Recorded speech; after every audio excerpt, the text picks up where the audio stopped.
Assalamualaikum warahmatullahi wabarakatuh. Eh, untuk pertemuan ini akan dibahas terkait dengan objek material pengawasan produk giro, wadiah, dan mudharabah. Pada pertemuan ini juga sekaligus dibahas terkait dengan tabungan dan deposito, ya. Karena ketiga produk tersebut memiliki akad yang sama dalam prakteknya, yaitu menggunakan akad wadiah dan akad mudharabah.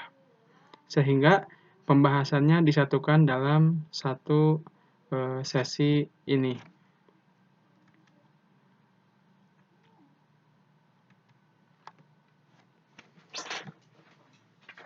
Objek material pengawasan syariah pada dasarnya adalah produk-produk yang dikembangkan dan dijalankan oleh bank syariah.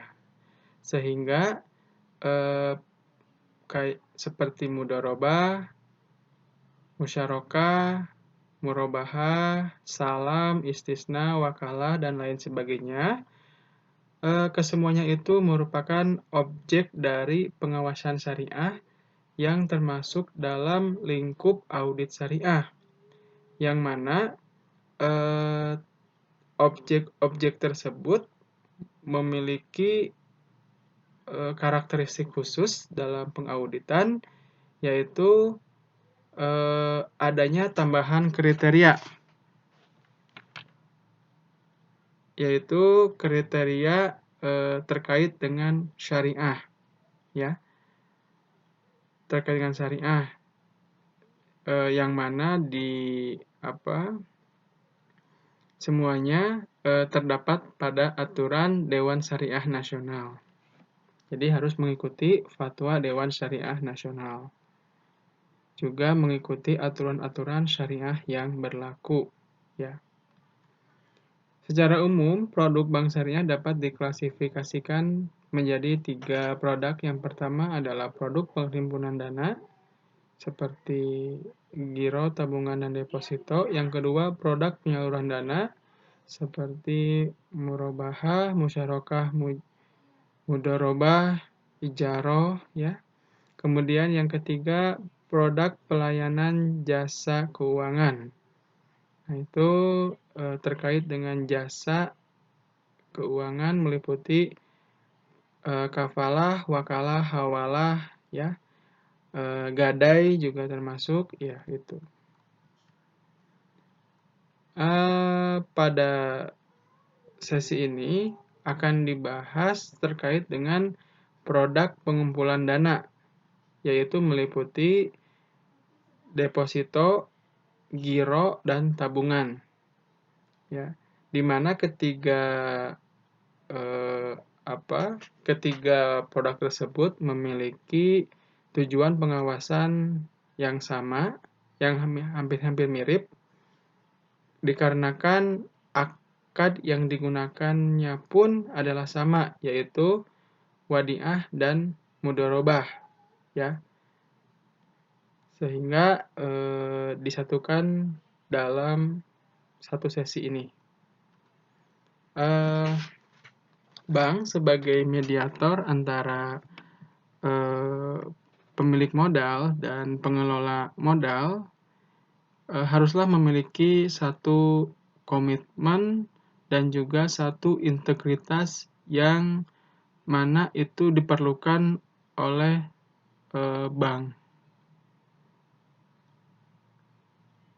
yaitu kebijakan pokok penghimpunan dana, ya. Yang pertama adalah prosedur penghimpunan dana yang sehat. Intinya adalah dana yang dimasukkan ke dalam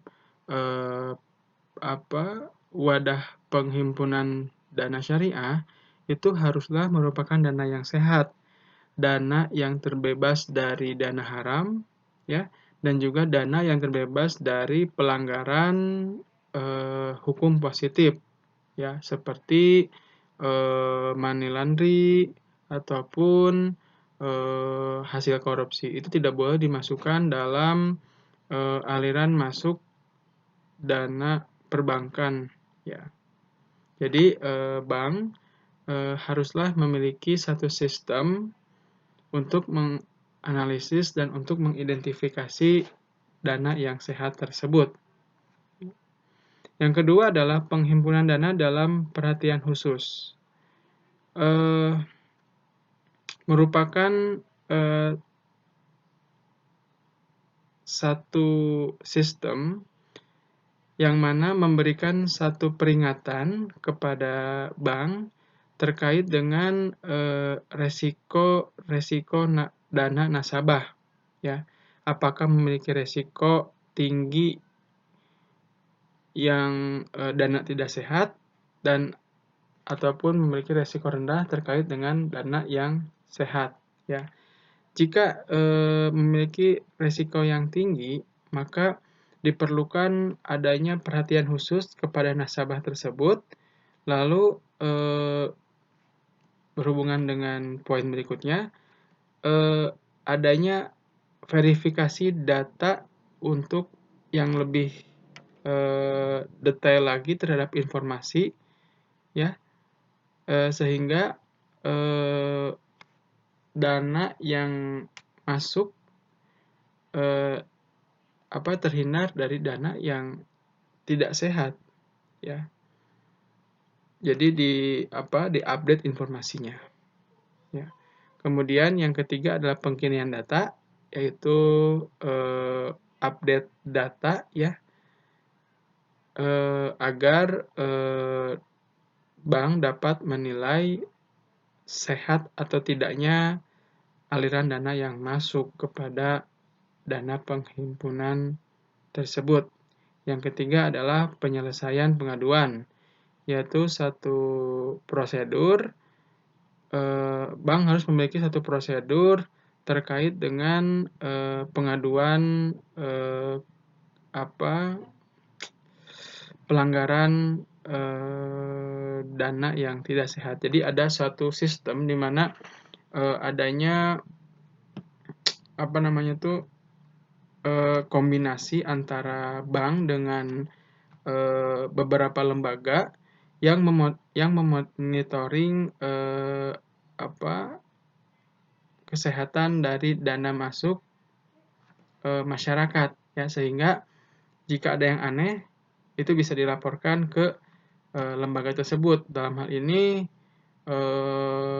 bisa jadi adalah PPATK, ya. PPATK. Nah, PPATK ini dia merupakan satu lembaga yang memonitoring kekayaan masyarakat Indonesia.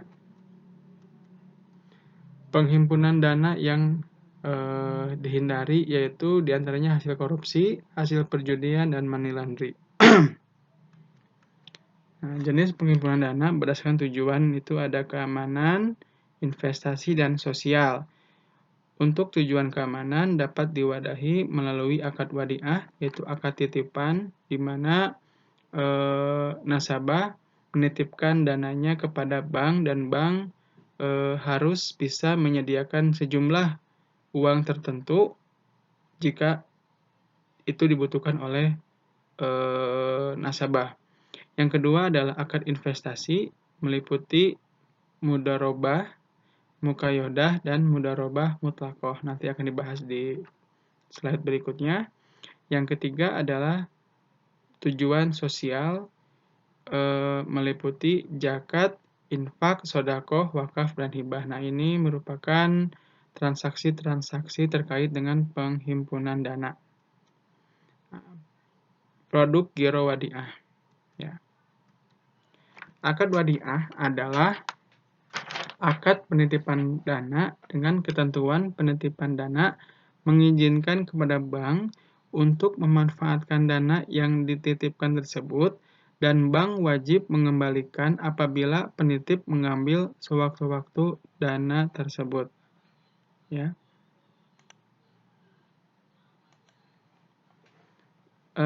Jadi kata kuncinya adalah wadiah itu adalah penitipan, ya, di mana bank dapat memanfaatkan dana dan yang paling utama adalah bank wajib mengembalikan apabila penitip mengambil waktu-waktu. Jadi kata kuncinya adalah penitipan, memanfaatkan, dan mengembalikan. Ya, jadi bank wajib mengembalikan dana titipannya tersebut. Jadi adanya suatu hal yang dapat meyakinkan nasabah bahwa bank harus dapat memberikan seluruh titipannya ketika memang dibutuhkan oleh nasabah. Ini ya, bank berkewajiban menjaga titipan dan bertanggung jawab atas pengembaliannya. Kemudian keuntungan atas pengelolaan dana titipan tersebut menjadi milik bank karena hakikat wadiah adalah qard, ya. Jadi wadiah itu kan nasabah menitipkan dana dan dana tersebut dikelola oleh bank untuk diinvestasikan ya melalui akad tijarah, dan keuntungannya itu merupakan 100% adalah milik dari bank, ya. 100% adalah milik dari bank, dan bank tidak dilarang untuk memberikan bonus kepada nasabah, tetapi bonusnya itu tidak boleh menyerupai suatu kebiasaan, karena bonus merupakan satu kebijakan insidental, ya.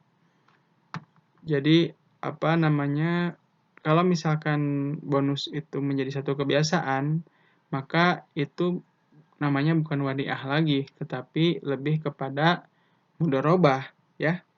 Jadi akad kerjasama, ada nisbah berarti kalau misalkan hal itu terjadi. Nah, ini adalah skema wadiah. Penitip menitipkan dana kepada penyimpan, dan penyimpan mengelola dana diusahakannya dalam suatu akad tijarah.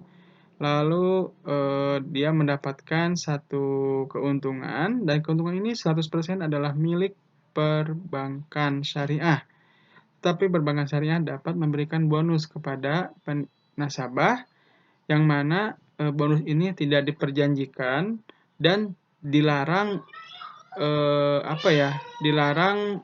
menyerupai satu kebiasaan, ya, yang nantinya seperti akad murabahah, seperti akad nisbah. Itu seperti murabahah, yaitu adanya nisbah bagi hasil, gitu kan. Padahal ini akadnya adalah wadiah, ya.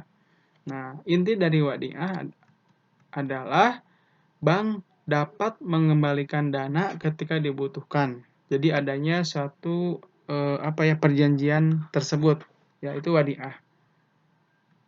Nah, kemudian produk giro mudharabah. Ya, jadi produk giro dengan akad mudharabah. Apa itu akad mudharabah? Akad mudharabah adalah akad yang digunakan dalam perjanjian antara pihak penanam modal dan pengelola dana untuk melakukan kegiatan usaha tertentu dengan pembagian keuntungan antara kedua belah pihak berdasarkan nisbah yang telah disepakati sebelumnya. Jadi kata kuncinya adalah akad dalam kegiatan usaha, kemudian adanya nisbah bagi hasil antara penanam modal dan pengelola dana. Jadi dia merupakan akad investasi, ya. Akad kerjasama untuk melakukan suatu usaha, dan ada nisbah bagi hasilnya, ya. Nah, itu kontrak itu harus ditetapkan di awal, ya. Nisbah bagi hasil bukan suatu kepastian penghasilan, tetapi satu prosentase pembagian dari laba yang telah didapatkan oleh bank. Pembagian keuntungan harus dinyatakan dalam bentuk nisbah dan dibuat dalam akad pembukaan rekening. Jadi nisbah itu dinyatakan dalam pembukaan rekening. Jadi di awal akad, gitu, dan tidak boleh dirubah di tengah-tengah, ya. Ketika dirubah di tengah-tengah, berarti dia sebenarnya akadnya berakhir, lalu dibuatlah akad yang baru yang kedua gitu. Nah, kemudian biaya operasional terkait dengan giro, biaya operasional terkait dengan tabungan, biaya operasional terkait dengan deposito, yang pada intinya merupakan biaya operasional perbankan, itu sepenuhnya merupakan beban dari bank sebagai mudorib, ya. Tidak boleh menjadi beban nasabah, ya. Sehingga acuan nisbah bagi hasil tidak boleh nisbah tersebut dikurangkan nilainya tidak boleh labanya itu ya atau hasilnya itu dikurangkan terlebih dahulu dari beban-beban bank ya. Beban-beban bank itu ditutupi dari keuntungan yang didapat oleh bank itu.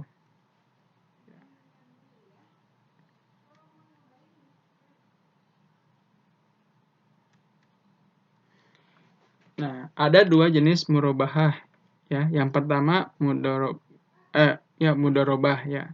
Yang pertama adalah mudharabah muqayyadah dan yang kedua adalah mudharabah mutlaqah. Mudharabah muqayyadah adalah mudharabah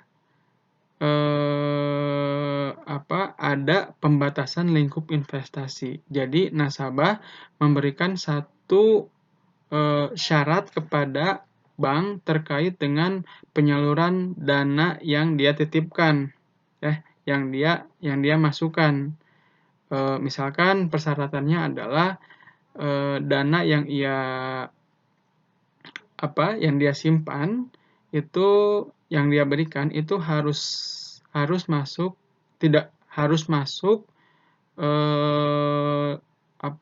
ke bisnis perminyakan ya, sektor perminyakan. Nah, berarti dia ada persyaratan kan, berarti lingkup investasinya itu dibatasi. Nah, itu masuk ke mudharabah muqayyadah. Jadi adanya persyaratan dari nasabah. Yang kedua adalah mudharabah mutlaqah, itu tidak ada pembatasan lingkup investasi. Jadi nasabah memberikan satu kebebasan kepada bank untuk menginvestasikan dananya ke mana saja sesuai dengan kehendak dari perbankan. Tidak ada persyaratan-persyaratan tertentu terkait dengan aliran dana keluarnya gitu ya. Aliran dana investasinya tidak ada persyaratan.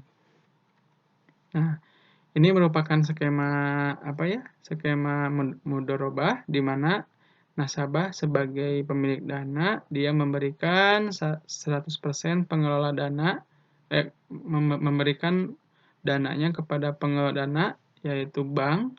Lalu bank melakukan satu bentuk tijarah perniagaan, entah itu mudharabah ya. Jadi berbagai bentuk penyaluran ya. Intinya adalah berbagai jenis usaha gitu kan, dan dari usaha tersebut dia mendapatkan satu keuntungan dan keuntungan tersebut harus dibagikan kepada nasabah sesuai dengan nisbah yang telah disepakati.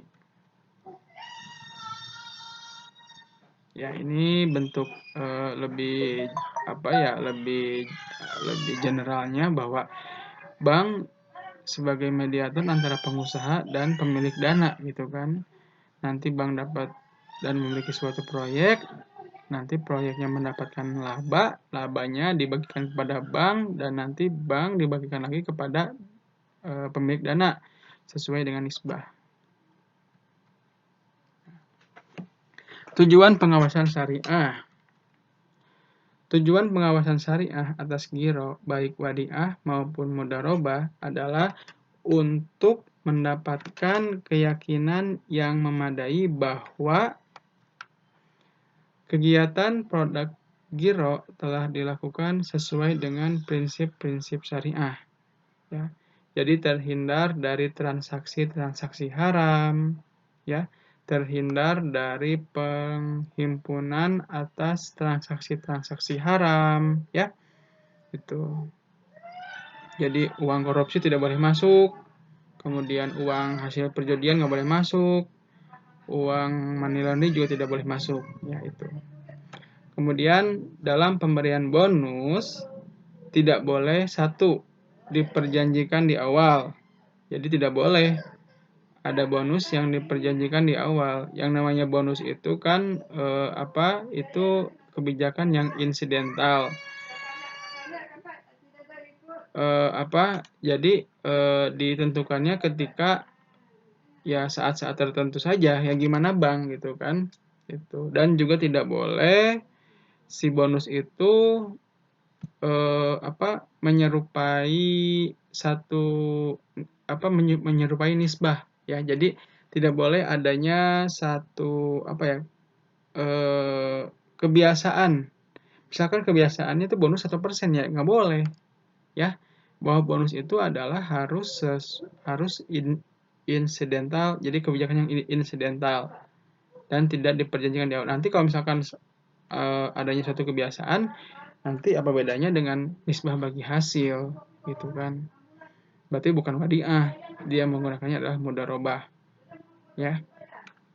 Kemudian harus berdasarkan pendapatan tidak boleh berdasarkan pendapatan yang belum diterima atau akrual, tetapi harus berdasarkan pendapatan real yang diterima bank, ya. Jadi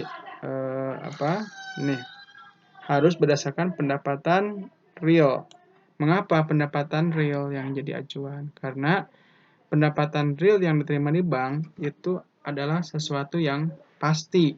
Sedangkan pendapatan yang belum diterima atau akrual, dia tidak pasti sehingga sifatnya itu goror. Yang goror itu tidak boleh dalam Islam, ya. Itu. Kemudian dalam pemberian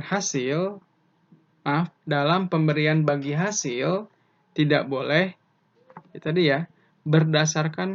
tidak boleh berdasarkan pendapatan bank yang belum diterima, tetapi harus berdasarkan pendapatan real.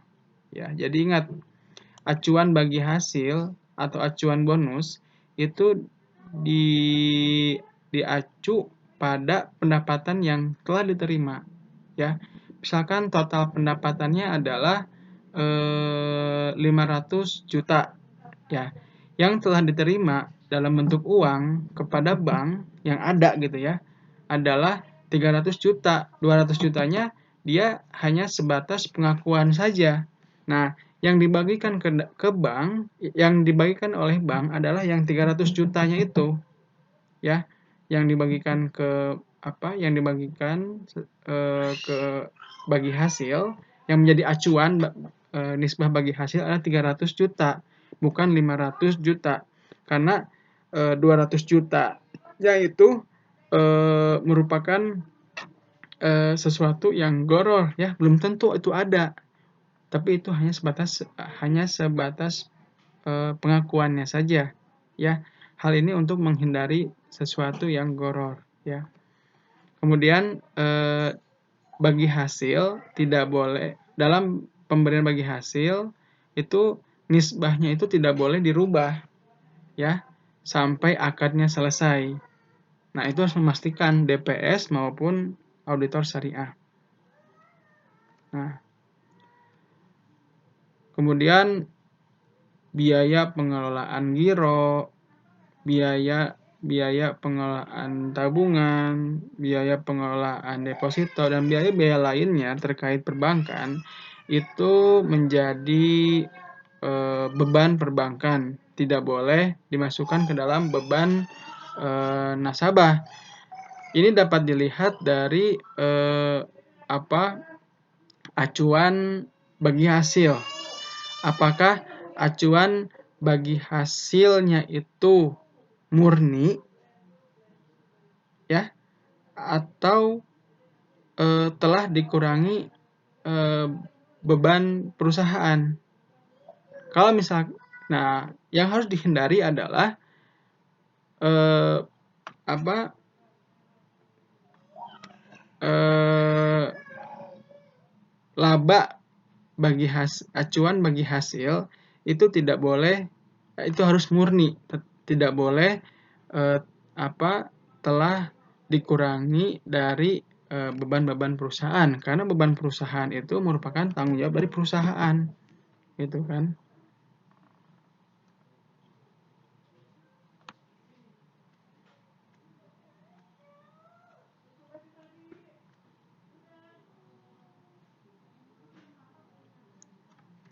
Kemudian, semua kegiatan yang terkait dengan pengelolaan dana giro wadiah dan mudharabah harus mengikuti ketentuan Fatwa DSN MUI tentang giro dan PBI tentang akad penghimpunan dan penyaluran dana bank yang melaksanakan kegiatan usaha berdasarkan prinsip syariah yang berlaku.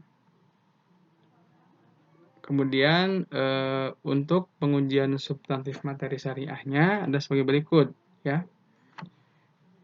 Itu yang pertama meneliti pemberian informasi, ya. Jadi pemberian informasinya apakah telah diinformasikan secara lengkap kepada nasabah secara tertulis maupun lisan, ya. Jadi terkait dengan pemberian informasi baik berupa nisbah bagi hasil apakah telah disebutkan di apa di surat perjanjian, ya, dalam akad, kemudian terkait dengan jenis akad yang digunakan, gitu kan, ya. Tuh. Nah, kemudian meneliti pengisian formulir aplikasi penitipan telah dilakukan secara lengkap sebagai salah satu persyaratan ijab kabul, ya, apakah formulirnya itu lengkap, ya. Ini jadi apakah, ya, seperti biasa ya, itu terkait dengan kelengkapan, ya, asas kelengkapan. Jadi harus lengkap semua juga kan, tidak boleh ada tidak yang lengkap. Kemudian yang ketiga adalah meneliti setoran giro wadiah atau mudharabah telah menyebutkan jumlah nominal dan mata uang yang disetor secara jelas. Ya, itu terkait dengan setoran, ya. Jadi di dalam formulir tersebut apakah sudah jelas nasabah menyebutkan jumlah nominal kan, ya. Itu kan ada, ya, kalau kita ke bank kita kan ngisi formulir formulir tabungan, ya, slip setoran gitu kan. Dan itu mata uangnya harus jelas apa gitu kan, karena kita itu kan masih dalam sistem mata uang gitu, ya. Nah, kemudian yang keempat, nah ini meneliti pemberian bonus wadiah, ya, tidak boleh mengarah kepada kebiasaan sehingga dapat dijadikan perhitungan yang seolah-olah diperjanjikan. Jadi bonus itu tidak boleh. Kita harus meneliti, ya, dengan seksama apakah pemberian bonus dilakukan secara tetap, dia misalkan 2% atau misalkan 10% dari laba yang didapatkan gitu. Atau berapa gitu, ya. Pokoknya itu jika terjadi suatu kebiasaan, maka itu menjadi sesuatu yang diperjanjikan, ya. Menjadi satu nisbah bagi hasil nantinya, ya, bukan wadiah lagi tapi mudharabah. Nah, yang kelima adalah meneliti dalam penawaran produk giro, bank tidak menjanjikan pemberian yang ditetapkan di awal dalam bentuk persentase imbalan, ya. Jadi tidak ada imbalan yang dijanjikan. Misalkan kamu pasti dapat 3%, nggak ada, ya. Kalau misalkan dia mudharabah, dia acuannya adalah bagi hasil, ya.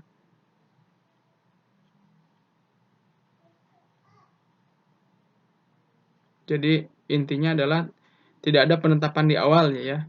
Nisbah bagi hasil itu ketika itu dilakukan di akhir bagi hasil. Jadi ada laba yang bank dapatkan lalu dibagi antara bank dan nasabah. Dan yang terakhir adalah meneliti akad giro wadiah atau mudharabah telah sesuai dengan fatwa DSN MUI yang berlaku tentang giro, ya itu. Ya mungkin barangkali itu saja yang bisa disampaikan. Terima kasih. Jika ada pertanyaan silahkan dimasukkan ke dalam kolom komentar. Wassalamualaikum warahmatullahi wabarakatuh.